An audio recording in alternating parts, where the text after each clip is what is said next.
Il est parmi les 2 fils du pays à avoir représenté la République démocratique du Congo à la finale du Nouveau Boss. Nouveau Boss, c'est un concours panafricain qui met en lumière les entrepreneurs africains et qui accompagne leurs projets. Monsieur Patrick, bonjour, vous allez bien? Le cas, c'est bien. Patrick Kabangiro. Kabangiro, Oui, PDG de PKT et Partners Group. Super génial. Félicitations pour cette participation brillante à la finale. Merci beaucoup.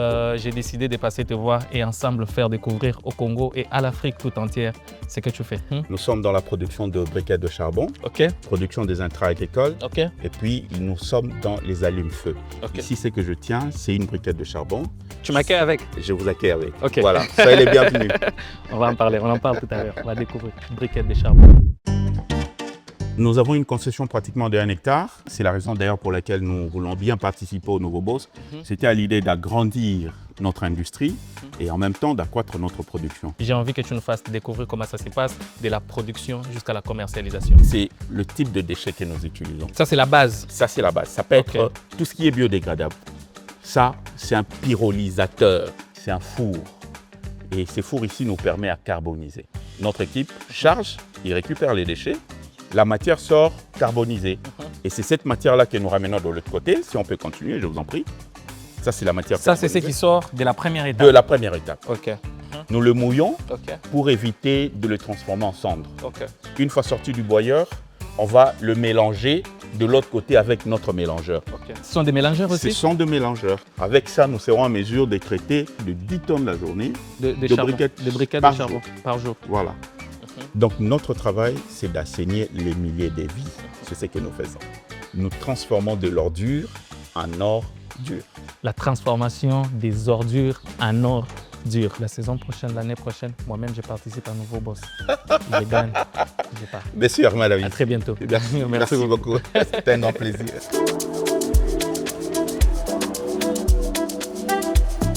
Elle nous revient tout droit d'Abidjan, messieurs et dames, où elle a participé à la finale de Nouveau Boss. PDG de la Quinoise. C'est à vous là, ça va? Ça va et toi? Messieurs et dames, je m'appelle Herman Amissi, nouveau PDG de la Quinoise. Coup d'état réussi. Suivez-moi. Alors bienvenue à la Quinoise. Ok, Tout a commencé au départ par un challenge. Je voulais voir si le café poussait à Kinshasa. ok. Mais comme tout le monde me disait que c'était impossible et que je suis un peu têtue, je me suis dit que j'allais quand même essayer. Aujourd'hui, on a pu relancer plus de 200 hectares et réhabiliter plus de 200 hectares et planter plus de 45 000 arbres. La réhabilitation, c'est beaucoup de choses que simplement planter des arbres. En tout cas, félicitations, on sent que tu maîtrises parfaitement ton sujet. C'est ça qu'on appelle femme battante. Ticia, tu nous fais découvrir la chaîne de production.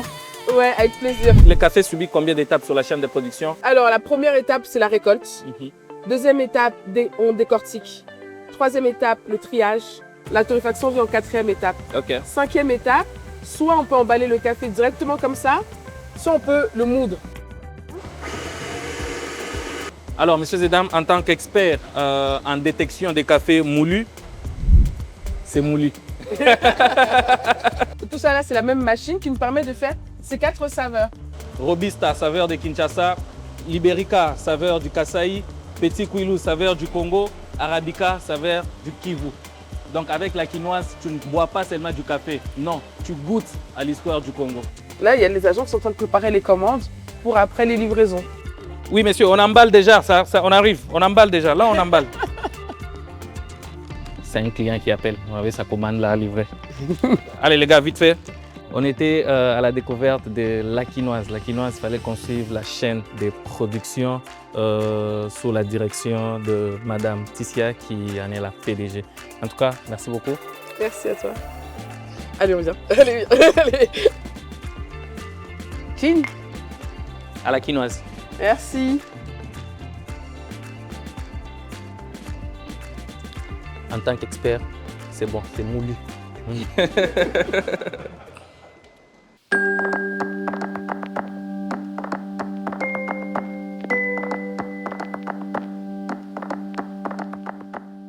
Après avoir visité leurs entreprises respectives, messieurs et dames, on se retrouve autour de cette table, moi et 2 talentueux dans le domaine entrepreneurial.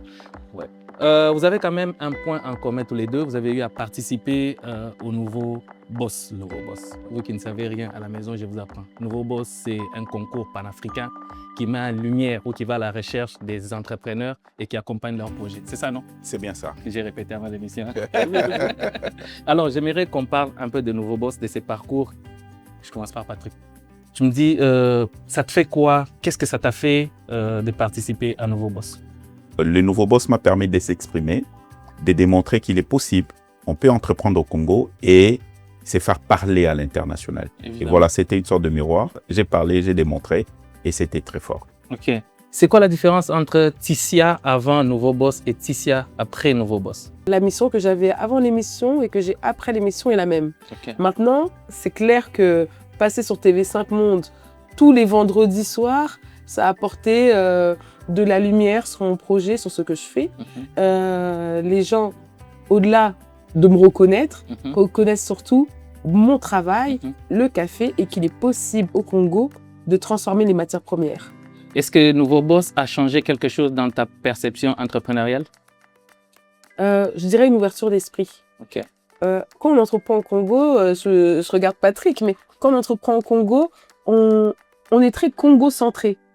Aller dans les Nouveaux Boss m'a permis de rencontrer des gens de toutes nationalités en Afrique et rencontrer d'autres personnes qui affrontent cette aventure folle qu'est l'entrepreneuriat.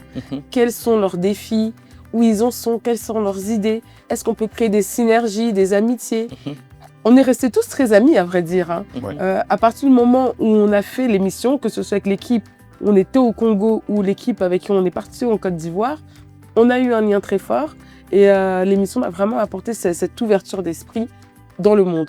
J'ai suivi quelque part à l'émission, on présentait cela comme étant une sorte de Cannes. Nous avons représenté la RDC, moi et Tissia, nous sommes arrivés en finale. Mais sinon, ce que j'ai beaucoup aimé, ça m'a permis de découvrir aussi les autres, de comprendre leurs difficultés et surtout de comparer, de jauger, de voir est-ce que ce que je rencontre dans mon pays est pareil pour eux également. Mais sinon, ce que j'ai découvert, c'est que nous sommes tous en Afrique. L'Afrique, les réalités sont presque pareilles. En tout cas, cet échange prouve suffisamment qu'au Congo, nous avons du talent, nous avons de l'ambition et surtout, nous avons de l'avenir. Moi, je suis dans l'humour. Vous êtes l'entrepreneur dans l'humour. Dans l'humour. Dites-nous un peu, c'est quoi l'expérience c'est quoi la différence au fait entre entreprendre dans l'humour et entreprendre dans le produit comme Moi, j'avais jamais entendu le terme entreprendre dans l'humour. C'est la première fois que j'entends le terme. Pourtant, tout est dans la phrase. Oui, entreprendre dans l'humour, tu entres, tu prends, mais dans l'humour.